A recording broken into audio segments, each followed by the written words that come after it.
Muy bien, y seguimos aquí en Dos Mitades, ahora a hablar de... Volvimos al living. Volvimos al living, así es. Esto, Vamos sí. y venimos nosotros en este enorme estudio. El C5N, ¿sabe? Parece un baño público. Esto, al lado claro, de el de Ideas del Sur, esto no es... Mirá, Mirá lo que por es favor, esto. sí. Muy bien, nosotros vamos a estar hablando ahora de un tema que nos estuvo preocupando, que hemos hablado también en el inicio, como es la asignación universal por hijo.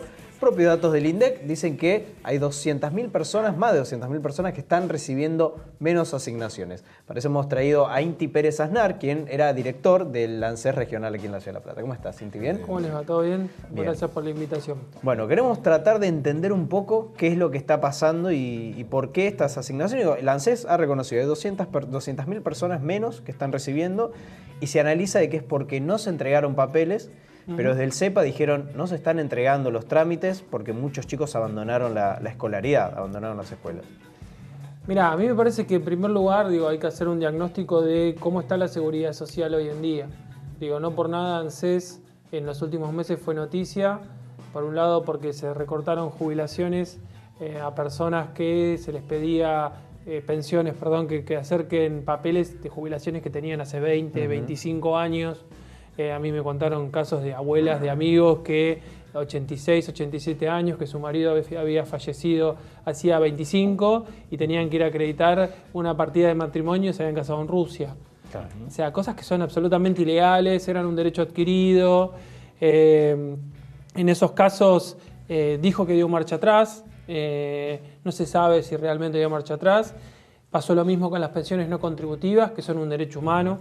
Se aplicó un decreto del año 98 de Menem, cuando hay un tratado internacional, que es la Convención sobre la Discapacidad, que dice que es un derecho de aquellas personas y que no se los puede sacar por meras cuestiones administrativas, requisitos administrativos. Entonces, sí, perdón, también dijeron que dieron marcha atrás y es mentira porque terminaron apelando la decisión de la justicia que reintegraba las pensiones y el gobierno las apeló. A eso iba a ir, o sea, y te dicen, o sea, toda esta cuestión del doble discurso que te dicen, no, nosotros transparentamos, o sea, te aplican o un decreto que estaba escondido bajo la alfombra de la abuela o resoluciones administrativas, porque lo de las pensiones no tienen en qué avalarse lo que pasó con decir, por un ticket a un señor o una señora de 85 años, con todo lo que ello lleva, decir, acérquese a ANSES porque debe documentación. Imagínate, venían hablando de lo que es la situación de las tarifas. Una persona que, ya sea, no sé, universalicemos lo que pasa, situación.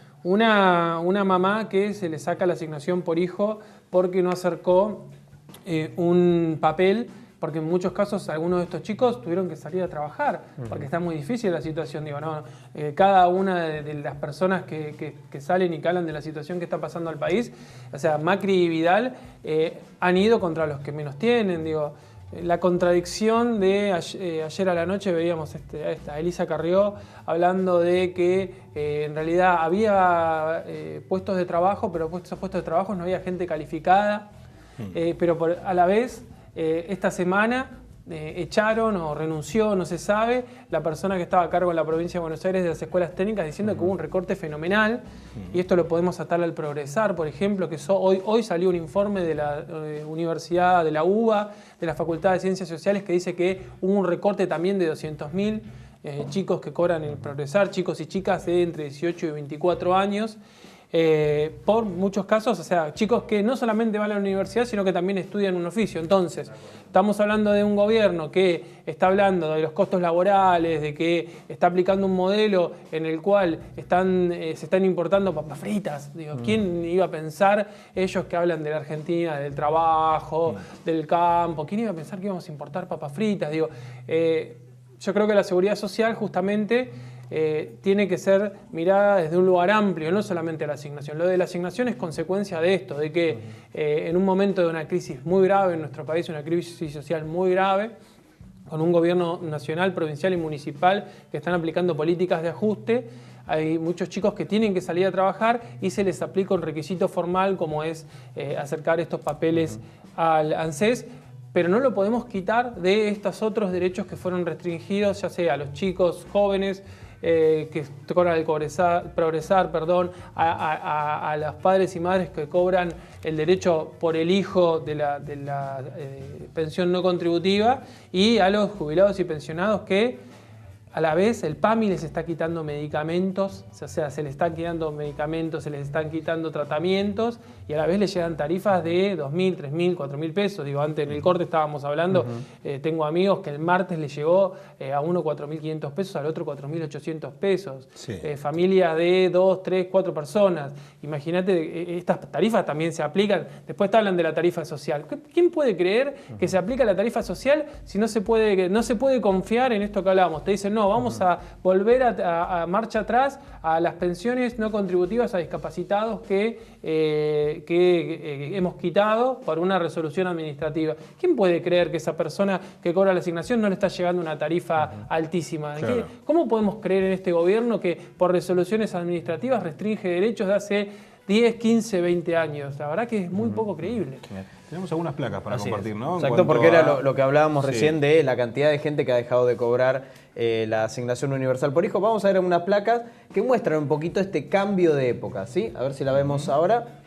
La placa de lo que fue en noviembre de 2015, 3.743.000 personas, 749 eran los que lo cobraron. De beneficiarios de la asignación universal por hijo, ¿no?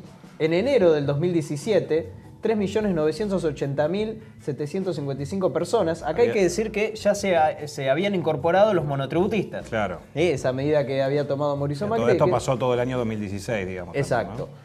Y en febrero del 2017, 3.700.332, 791 personas han dejado de cobrar, o sea, cobran, la asignación universal, y esto nos da un total de 200.000 personas, más de 200.000 personas, que ahí lo tenemos también en una placa, más de 200.000 personas que han dejado de cobrar la asignación universal. Ahí lo vamos a ver en una placa. 247.000, casi 248.000 personas que dejaron de percibir. Ahora, desde el gobierno esto se muestra como que supuestamente hay gente que ya no la necesita, y en realidad el tema es que hay gente o estos chicos que no pueden entregar los papeles al día porque tienen que ir con los chicos a trabajar para llevar el pan a la casa, digamos. Muchas veces esos chicos que estaban en la escuela hoy por hoy no pueden estar en la escuela y tienen que estar laburando con los padres, que era lo que se había logrado en otro momento, digamos, que vuelvan al colegio también. Sí, debe haber diferentes realidades sociales. La verdad que en mi caso, como yo fui director regional de ANSES del conurbano entre el 2013 y el 2015, nos tocó estar en la inundación. Digo, justo recién estaba Alejandro en ese club, estuvimos en los principales clubes tratando de colaborar con esa tragedia que fue el 2 de abril del 2013.